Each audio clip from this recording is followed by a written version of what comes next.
नमस्कार साथियों। तो दोस्तों, आज के इस वीडियो में हम बात करने वाले हैं history of union budget from 1947 to 2015, यानी कि हमारे देश के जितने भी वित्त मंत्री रहे हैं उन सब की आज के इस वीडियो में हम बात करेंगे 1947 से लेकर 2025 तक।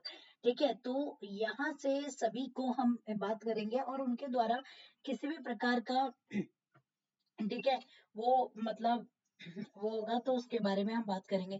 आपको मैं बता दूं, वित्त मंत्री निर्मला सीतारमन 1 फरवरी को 2025 को अपना लगातार 8वां बजट पेश करेंगी, यानी कि कंटिन्यूअसली।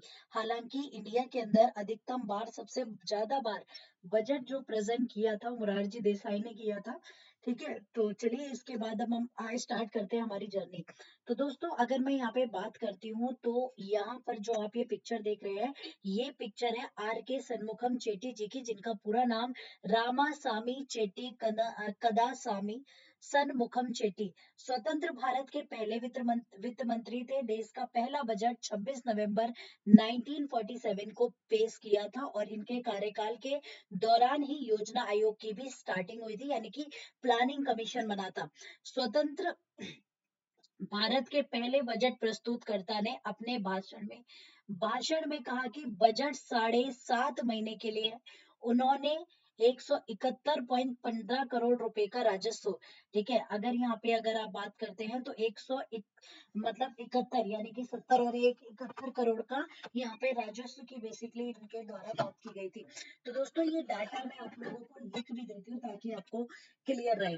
ठीक है, तो आर के सन्मुखम चेट्टी जी की हम बात कर रहे हैं। ठीक है, जो जिन्होंने स्वतंत्र भारत का पहला बजट रिप्रेजेंट किया था। इनके बजट में अगर मैं बात करती हूँ तो 171.15 रुपए का इन्होंने रेवेन्यू दिखाया था और उसमें 197.33 करोड़ रुपीस का इन्होंने मतलब रेवेन्यू एक्सपेंडिचर बताया था, यानी कि राजस्व व्यय बताया था। यानी कि ये तो हमारी आय थी और ये हमारा एक्सपेंडिचर था। इनका कार्यकाल अगर देखा जाए तो ऐसा इनका कार्यकाल जो रहा था बजट की, मतलब 15 अगस्त से लेकर के 1947 से 17 अगस्त 1948 तक इनका कार्यकाल रहा था आर के सन्मुखम चेट्टी जी का। इसके बाद हम बात करेंगे जॉन मिथाई की। जॉन मिथाई अगर हम बात करते हैं तो जॉन मिथाई देश के पहले रेल मंत्री बने थे, यानी कि पहले रेल मंत्री भी थे, यानी कि रेल मिनिस्टर बने थे। यहाँ फोटो जॉन मिथाई की देख रहे हैं। ठीक है, इसके बाद ठीक है, सरमुखम चेट्टी जी के बाद ये वित्त मंत्री बने, यानी कि फाइनेंस मिनिस्टर बने। इनके कार्यकाल के दौरान ही 5 ईयर प्लानिंग की स्टार्टिंग हुई थी, यानी कि पहली पंचवर्षीय योजना की शुरुआत की गई थी। ठीक है, तो यहाँ पे ये याद रखेंगे। इसके बाद बात करते हैं हम सीडी देशमुख। तो सीडी देशमुख की जब मैं आपसे बात करती हूँ तो सीडी देशमुख जी का जो कार्य, मतलब इन्होंने भारत में पहली बार अंतरिम बजट प्रेजेंट किया था, यानी कि इंटरिम बजट को प्रेजेंट किया था, जो कि इलेक्शन ईयर में आता है। ठीक है। इनका कार्यकाल फर्स्ट 5 ईयर प्लानिंग के दौरान था और मैं आपको बता दूं, ये देश के थर्ड और फर्स्ट इंडियन आरबीआई गवर्नर भी रह चुके हैं। ठीक है, ये आपको पता होना चाहिए। इसी के साथ साथ इनकी जो अवधि रही थी वो 1950 से लेकर 1956 तक का इनका कार्यकाल रहा था। इसके बाद जो बजट प्रेजेंट किया वो टीटी कृष्णचारी जी ने किया था। ठीक है, अगर हम इनकी बात करते हैं तो टीटी कृष्णचारी ने संपत्ति कर और व्यय कर की शुरुआत की थी, यानी कि इन्होंने प्रॉपर्टी टैक्स की शुरुआत की थी। ये बहुत इंपॉर्टेंट है, प्रॉपर्टी टैक्स की, और साथ ही साथ इन्होंने एक्सपेंडिचर, ठीक है, एक्सपेंडिचर टैक्स की इन्होंने शुरुआत की थी। ठीक है। इन्हीं के कार्यकाल के दौरान आईडीबीआई इंडिया के अंदर उसकी स्थापना हुई, आईसीसीआई की स्थापना हुई। आईसीसीआई बैंक की दामोदर घाटी निगम की स्थापना इन्हीं के द्वारा, मतलब इन्हीं के कार्यकाल में हुई थी। दामोदर घाटी निगम की वो हुई थी। इसी के बाद मुद्रा घोटाले में इनका नाम शामिल आने की वजह से इन्होंने अपने पद, मतलब एक मुद्रा, मतलब मनी से रिलेटेड एक घोटाला था जिसमें इनका नाम आ गया, जिसकी वजह से इन्होंने इस्तीफा दे दिया था। ठीक है, जिनमें इनकी मिली भगत पाई गई थी टीटी कृष्णचारी की। और इनका अगर आप देखेंगे कार्यकाल 1956 से लेकर 1958 तक का चला। इसके बाद अगले जो बने थे मतलब वित्त मंत्री, वो थे पंडित जवाहरलाल नेहरू जी ने बजट को प्रेजेंट किया था एज अ प्राइम मिनिस्टर। ठीक है, तो केंद्रीय बजट को प्रेजेंट करने वाले पहले प्रधानमंत्री थे जिन्होंने बजट को प्रेजेंट किया था एज अ प्राइम मिनिस्टर। इन्होंने गिफ्ट टैक्स की उपहार, जो गिफ्ट टैक्स है उसकी शुरुआत की थी।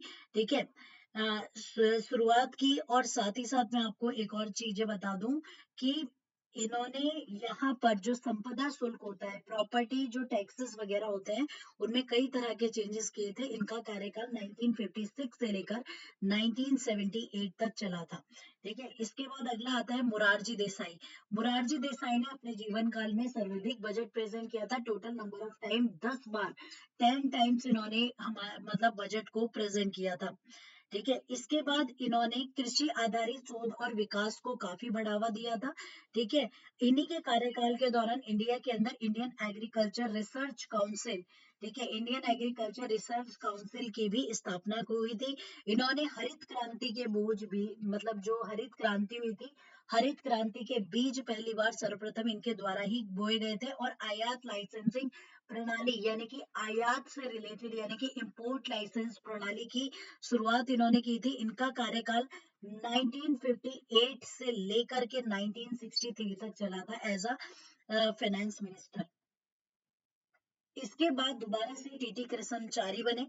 ठीक है, और इनका कार्यकाल 1963 से लेकर 1965 तक चला था। ठीक है, तो ये दोबारा से बन गए थे।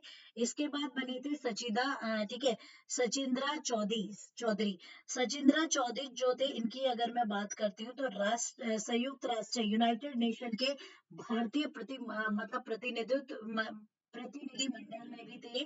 ठीक है, यूनाइटेड नेशन के। और इनके कार्यकाल के दौरान व्यय कर समाप्त कर दिया गया था, जो एक्सपेंडिचर टैक्स की, जिसमें मैंने अभी आपसे बात की थी, जब इनका कार्यकाल स्टार्ट हुआ तो उस समय पे एक्सपेंडिचर टैक्स इन्होंने घटा दिया था, क्योंकि इन्होंने अपने भाषण के दौरान कहा था कि इस कर से होने वाली आय बहुत कम है, यानी कि 60 रुपए से 30 लाख या उसके आसपास जो प्रशासन पर पड़ने वाले बोझ और करदाताओं को असुविधा का अनुरूप, मतलब ये सुविधाजनक नहीं है, जिसकी वजह से इन्होंने हटा दिया था। इनका कार्यकाल 1966 से लेकर 1967 तक चला था। इसके बाद आए फिर से मुरारजी देसाई, और मुरारजी देसाई ने छोटे और बड़े जो भी ट्रेड पॉलिसीज थी उस पे काफी ध्यान दिया। उन्होंने जीवन साथी भत्ते को भी हटा दिया था। इसी के साथ साथ अगर मैं आपको बात करूं, इसके परिणाम स्वरूप पति और पत्नी को व्यक्तिगत करदाता बना दिया गया था। उन्होंने गोल्ड कंट्रोल एक्ट पेश किया था, ये भी याद रखिएगा, गोल्ड कंट्रोल एक्ट 1962 में इनके द्वारा ही पेश किया गया था, जिसको अब आज की डेट में ये नहीं है, ये निरस्त कर दिया गया है। ठीक है, तो आज की डेट में इसे निरस्त कर दिया गया। ठीक है, और इन्हीं के टाइम पीरियड के दौरान 1969 में भी भारत के अंदर 14 बैंकों का राष्ट्रीयकरण किया गया था। इसके बाद बनती है इंदिरा गांधी मैडम।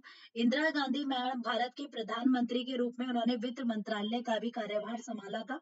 ठीक है, 1970 से लेकर 71 के अपने बजट भाषण में उन्होंने कहा कि ऐसी नीतियों को तैयार करना आवश्यक है जो विकास और अनिवार्यताओं को जरूरतमंदों और गरीबी की भलाई के लिए चिंता के साथ जोड़ती है। हरित क्रांति के बाद श्वेत क्रांति आई थी इन्हीं के शासन काल में, जिसे व्हाइट रिवोल्यूशन भी कहते हैं, जो कि दूध के लिए किया गया था। ओके, इसी के साथ ऑपरेशन, जिसे आप ऑपरेशन फ्लड के नाम से भी जानते हैं। ठीक है, नेशनल डेयरी जो डेवलपमेंट बोर्ड था, ठीक है, national dairy development board, national dairy development board की स्थापना इसी कार्यकाल के दौरान की गई थी, ये 1960। ठीक है, अगर आप देखेंगे इनका क्या नाम है, इंदिरा गांधी का, तो इनका कार्यकाल 1969 से 1970 तक का उस समय पे रहा था। इसके बाद बने यशवंत राय बी चौहान। ठीक है, चौहान। ठीक है, यशवंत राय वी चौहान। ठीक है, इन्होंने बेसिकली क्या किया था, कोयला खदानों का काफी राष्ट्रीयकरण किया। इनके कार्यकाल के दौरान अर्थव्यवस्था में बहुत ज्यादा मंदी चल रही थी। अगर हम देखेंगे तो इन्होंने अपने भाषण कान में कहा कि मैं इस तथ्य से बहुत अवगत हूँ कि चालू वर्ष के दौरान कीमतों में उतार चढ़ाव ने हमारे समाज को कमजोर और अधिक असुरक्षित वर्गों की कठिनाइयों को बढ़ा दिया है। इस सरकार की नीति का मुख्य जो कठिनाइयों को कम करना है। तो 1970 से लेकर के 1974 तक इनका कार्यकाल रहा।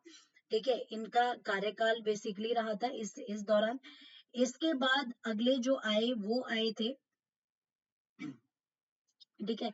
इसके बाद जो नेक्स्ट आए थे वो आए थे सुब्रमण्यम। चिदम्बरम सुब्रमण्यम की अगर मैं बात करती हूँ तो वो नेक्स्ट आए थे, और उनके बाद हरि भाई एम पटेल, ठीक है, जो पहले ठीक है, पटेल पहले गैर कांग्रेसी वित्त मंत्री भी बने थे, और अब तक का इनका सबसे छोटा भाषण था हरि भाई एम पटेल का, ठीक है। तो सबसे छोटा भाषण इन्हीं के द्वारा दिया गया था। इसके बाद आते हैं चौधरी चरण सिंह। चौधरी चरण सिंह जी ने 1979 से 1980 में अपने भाषण में उन कार्यक्रमों को गति दी जिनका जो कृषि पर ज्यादातर आधारित थे और रोजगार को बढ़ावा देने वाले थे, ठीक है। इसी के साथ साथ इसके साथ इन्होंने फास्ट मूविंग कंज्यूमर गुड्स पे भी काफी ध्यान दिया, जिसमें कि उत्पाद शुल्क लगाए गए थे, ट्रेड ड्यूटीज इन्होंने इम्पोज की थी 1979 से लेकर 1979 में इनका कार्यकाल समाप्त हो गया था, ठीक है, मृत्यु हो गई थी इनकी। अगला आता है, नेक्स्ट जो आते हैं हेम हेमवती नंदन बहुगुणा। देखिए इनकी फोटो अभी मेरे से मिस हो गई है, बट यहाँ पे अगली फोटो जो है हेमवती नंदन बहुगुणा, इनकी अगर बात करें तो ये वित्त मंत्री रहे, फिर भी इन्होंने कभी बजट पेश नहीं किया था। इनका कार्यकाल 1979 से 1970 मतलब 1979 जुलाई से अक्टूबर में ही खत्म हो गया था।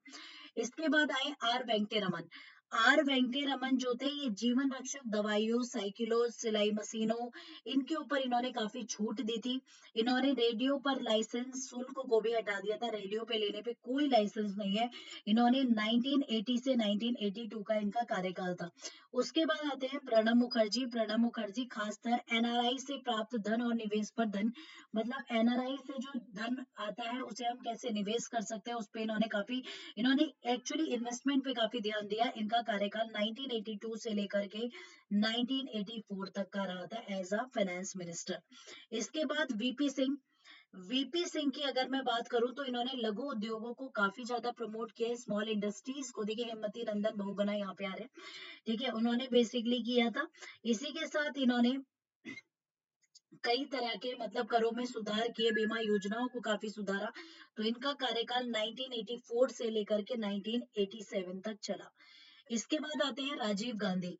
राजीव गांधी कॉर्पोरेट टैक्स, जिसे बाद में न्यूनतम वैकल्पिक कर के रूप में जाना जाता है, तो कॉर्पोरेट टैक्स की शुरुआत राजीव गांधी के द्वारा हुई थी, दैट इज इम्पोर्टेंट, ठीक है। इन्होंने अपने भाषण में आवास विकास को लेकर काफी जोर दिया, कमजोर वर्गों के लिए हाउसिंग पॉलिसीज पे काफी ध्यान दिया। 1987 से लेकर मतलब जनवरी 1987 से जुलाई 1987 तक का इनका एज अ फाइनेंस मिनिस्टर कार्यकाल रहा। इसके बाद एनडी तिवारी। एनडी तिवारी की अगर हम बात करते हैं तो ये निर्यात लाभ पर 100% आयकर छूट इन्होंने दी। मशीनरी, कच्चे माल को काफी ज्यादा मशीनरी और कच्चे माल का जो आयात होता है उसको काफी इन्होंने बढ़ावा दिया था, ठीक है। इनका भी कार्यकाल 1987 से 1988 तक रहा।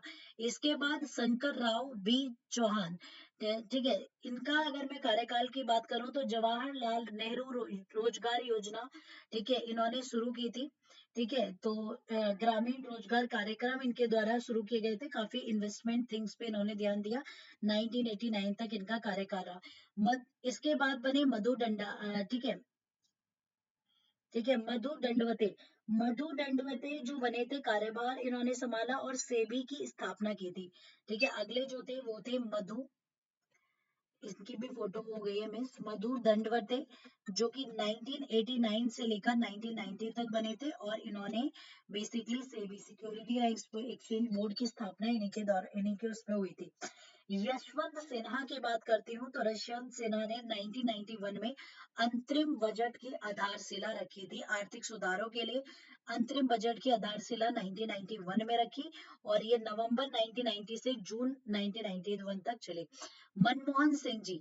मनमोहन सिंह जी ने अपने कार्यकाल के दौरान एलपीजी को इंट्रोड्यूस किया था, ठीक है, जिसमें डूबती हुई अर्थव्यवस्था को इन्होंने बचा लिया था। 1991 से 1996 तक ये एज अ फाइनेंस मिनिस्टर रहे। इसके बाद जसवंत सिंह जी जो थे सबसे कम समय के लिए वित्त मंत्री रहने के लिए गौरव इनको प्राप्त है। ये 16 मई को बने थे और 1 जून को, यानी कि 16 मई 16 मई 1996 को वित्त मंत्री बने थे और 1 जून 1996 को ये अपने पद से पे नहीं थे। अगले थे पी चिदम्बरम। ठीक है, इन्होंने राजकोषीय घाटे को सुधारने के लिए काफी अपनी पॉलिसीज वगैरह बनाई थी। ठीक है, आईडीएफसी की इन्हीं के आईडीएफसी इन्हीं के दौरान आईडीएफसी की भी स्थापना हुई, इंफ्रास्ट्रक्चर डेवलपमेंट फाइनेंस कंपनी। ठीक है, 1996 से लेकर 1997 का इनका कार्यकाल रहा। उसके बाद फिर से आते हैं नहीं, उसके बाद आई के गुजराल आए। ठीक है, आई के गुजराल आई के गुजराल जो आप देख रहे हैं, आई के गुजराल भारत के प्रधानमंत्री के रूप में इन्होंने वित्त विभाग भी संभाला था, लाइक इंदिरा गांधी। 1997 से 1997 तक, यानी कि इन्होंने अप्रैल से लेके मई तक वो किया था। इसके बाद पी चिदम्बरम पी चिदम्बरम ने, ठीक है, इन्होंने ड्रीम बजट रिप्रेजेंट किया था। पी चिदम्बरम को ड्रीम बजट के लिए, आर्थिक सुधारों के लिए जाना जाता है। ठीक है, इन्होंने आयकर काफी इनकम टैक्स की दरों को कम किया, कॉर्पोरेट टैक्स का अधिभार को हटाने के लिए कॉर्पोरेट टैक्स को भी काफी कम किया था। 1 मई 1997 से लेकर 1998 तक बने। यशवंत सिन्हा दोबारा से अगर देखा जाए तो 1999 से लेकर के 2002 तक भी यशवंत सिन्हा ही थे। ठीक है, इसके बाद थे जसवंत सिंह। यशवंत सिन्हा के बाद जसवंत सिंह बने थे। ठीक है, इन्होंने इनके कार्यकाल के दौरान इलेक्ट्रॉनिक फाइलिंग शुरू कर दी थी। आयकर की जो इलेक्ट्रॉनिक फाइलिंग होती है उस पर काफी जोर दिया था इन्होंने। इसी के साथ साथ स्वैच्छिक सेवानिवृत्ति योजना को आयकर से 5 लाख तक की छूट भी इनके द्वारा दी गई थी, और 2 बच्चों की शिक्षा के लिए 12,000 के खर्चे की छूट जो दी गई थी जसवंत सिंह के द्वारा दी गई थी। जसवंत सिंह। ठीक है, अगर आपके 2 बच्चे हैं तो उनके 12,000 रुपए तक की उनको छूट दी जाएगी, 2004 तक रहे।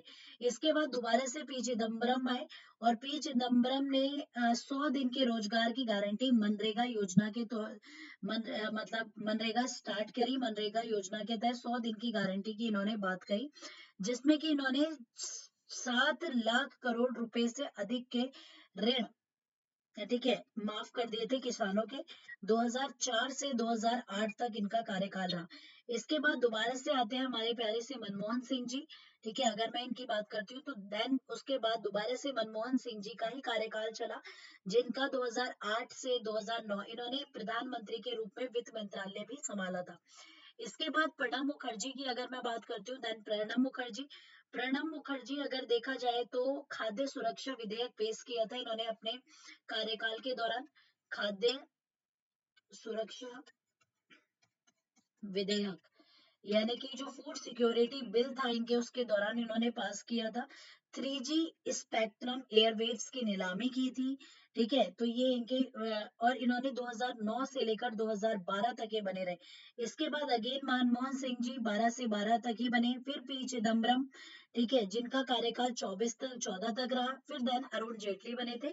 अरुण जेटली अगर देखा जाए तो जेटली ने प्रधानमंत्री के रूप में नरेंद्र मोदी के पहले कार्यकाल के दौरान कई अन्य विभागों के साथ वित्त मंत्रालय को भी संभाला था। ठीक है, तो कई सारे वित्त मंत्रालय देखिए, जीएसटी और नोटबंदी के 2 बड़े फैसले लिए थे। जीएसटी प्लस आपका डिमोनेटाइजेशन, जिसमें 500 और 1000 के नोट्स बंद हो गए थे। 2017 में फरवरी के आखिरी मतलब कार्य दिवस को बदल करके 1 फरवरी कर दिया गया था, 1 फरवरी। पहले budget last working day of Feb आता था, अब budget first working day of Feb. इनके कार्यकाल के दौरान रेलवे बजट को यूनियन बजट में भी मर्ज किया। पीयूष गोयल की अगर मैं बात करती हूँ तो 2018 से 2019 के वित्त मंत्री के रूप में इन्होंने अतिरिक्त कार्यभार संभाला। ठीक है, जिन्होंने अनुपस्थिति में अंतरिम बजट, मतलब अरुण जेटली जी की अनुपस्थिति में, मतलब इन्होंने क्या किया था, अंतरिम बजट प्रेजेंट किया, जिस समय पे वह इलाज के लिए अमेरिका चले गए थे, उस समय की ये बेसिकली बात है। ठीक है, तो 2019 से 19 तक का किया। देन इसके बाद आती है निर्मला सीतारमण। तो निर्मला सीतारमण इंदिरा गांधी जी के बाद दूसरी महिला वित्त मंत्री हैं जिन्होंने मुरारजी देसाई के इस्तीफे के बाद 1970-71 का बजट प्रेजेंट किया था। इंदिरा गांधी ने। सीतारमण ने 5 जुलाई 2019 को अपना पहला बजट प्रेजेंट किया था। ठीक है, याद रखिएगा, 5 जुलाई 2019 को पहला बजट। सुपर रिच का अतिरिक्त अधिभार, राइडर्स के इन्होंने आयकर स्लैब्स में काफी उतार चढ़ाव देखे। डिजिटल मुद्रा को इन्होंने बेसिकली लॉन्च किया। ठीक है, तो ये सब चीजें इनके द्वारा की गई थी। तो दोस्तों ये थी कहानी हमारे 1996 से लेकर अभी तक के 2025 के सभी फाइनेंस मिनिस्टर्स की बात मैंने की, जिन्होंने अभी तक जो भी बजट प्रेजेंट किए हैं उनकी वन बाय वन करके हमने सारी बात की है। इसके साथ साथ कुछ चीजें मैं आप लोगों को और यहाँ पे ये चीज मैं बता चुकी हूँ, कुछ छोटी मोटी चीजें, जैसे कि आज तक की सबसे लॉन्गेस्ट स्पीच निर्मला सीतारमन जी ने दी है, जो कि होल्ड करिए रिकॉर्ड लॉन्गेस्ट बजट इनकी स्पीच रही, delivering it over 2 hours 42 minutes 2020 में। सबसे लंबी स्पीच देने का रिकॉर्ड है इनका, 2 घंटे मतलब 42 मिनट्स 2020 में इन्होंने दी थी। बजट टाइम्स को शिफ्ट किया, 1999 का अगर budget time was presented 5 PM, 1990 से आपका जो बजट था 5 PM मतलब वो किया जाता था एज अ ब्रिटिश रूल के अंदर। फॉर्मर फाइनेंस मिनिस्टर ये देखिए, ये जो यशवंत सिन्हा थे, इन्होंने इस टाइमिंग को चेंज करके 5 PM की जगह 11 AM कर दिया था फॉर द वर्किंग आवर्स। ठीक है, इंडियंस के जो वर्किंग आवर्स होते हैं उस अकॉर्डिंगली। फर्स्ट डिजिटल बजट 2021 में निर्मला सीतारमन ने पेपर डॉक्यूमेंट्स एंड, यहाँ पे अगर देखा जाए तो इन्होंने इंडिया का first fully digital budget represent किया था ऑन द टैबलेट के द्वारा। बजट डेट शिफ्ट की गई, the budget represent was the advance 1 फरवरी। पहले budget last working day of February होता था, आज की डेट में first working day of February budget को रिप्रेजेंट किया जाता है, ताकि फाइनेंशियल ईयर जब स्टार्ट हो 1 अप्रैल से, तो बजट को अच्छी तरीके से एलोबरेट करने के लिए टाइम मिल सके। So well I hope guys कि आपको यहाँ पे ये सभी चीजें क्लियरली समझ आ गई हैं। तो अभी के लिए इतना ही रखेंगे, मिलेंगे नेक्स्ट वीडियो में।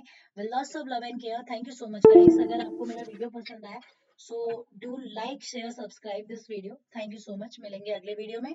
सो धन्यवाद दोस्तों, tata, take care, bye bye, नमस्ते।